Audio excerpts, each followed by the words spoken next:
Hello everyone, I am Dr. Sriram Patwari. I am neuroradiologist at Manipal Hospital Radiology Group. Today I am here to talk to you about stroke. Stroke is an important medical emergency which affects millions of population worldwide. I am here to discuss about the various risk factors for stroke, its symptoms, its different types, and also the importance of neuroradiology in diagnosing and treating the stroke.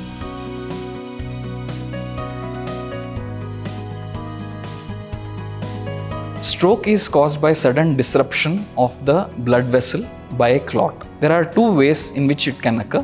One is called as an ischemic stroke, where a blood vessel which is supplying the brain is occluded by a clot. The other type is called as a hemorrhagic stroke, where there will be bleeding within the brain. Both of them are important medical emergencies and require immediate medical attention.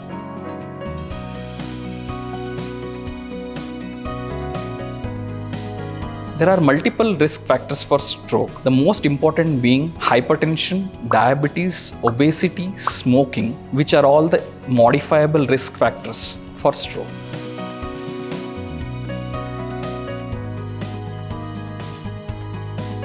So we usually classify stroke into two different types.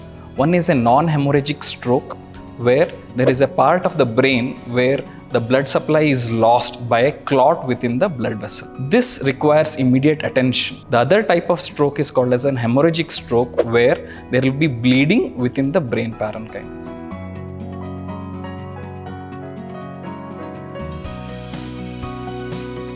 The symptoms of stroke can be known by a mnemonic BFAST. B stands for sudden loss of balance. E stands for sudden onset reduction or loss of vision in one of the eyes. F stands for facial drooping. Whenever the patient smiles, if there is an uneven smile, that can be a sign of stroke. A stands for arm weakness. So if there is weakness of one of the upper or lower limbs, that can be a sign of stroke. S stands for speaking difficulties. If there is a abnormal speech, that can be a sign of stroke. So all these symptoms, if there is a sudden onset, then that's the time. T stands for time to seek for immediate medical attention.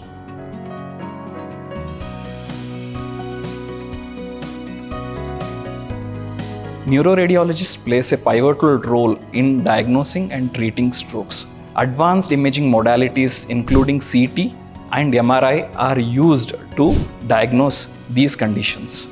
There are ways to diagnose blockage of the blood vessels which supply the brain using both CT as well as MRI. A neuroradiologist also determines the location of infarct, the size of the infarct, as well as the area which can be salvaged by initiating a treatment.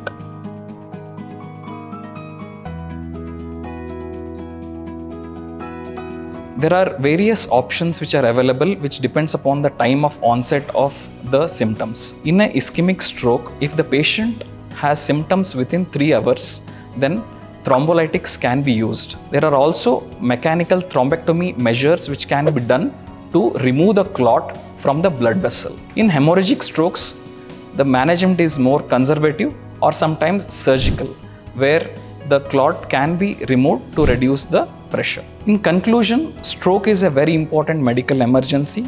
It is very important to know the risk factors which can be modifiable. Important to understand the symptoms of stroke so that the patient can arrive within the golden time, within 3 hours after the onset of symptoms, so that it can be managed in an effective way. Thank you.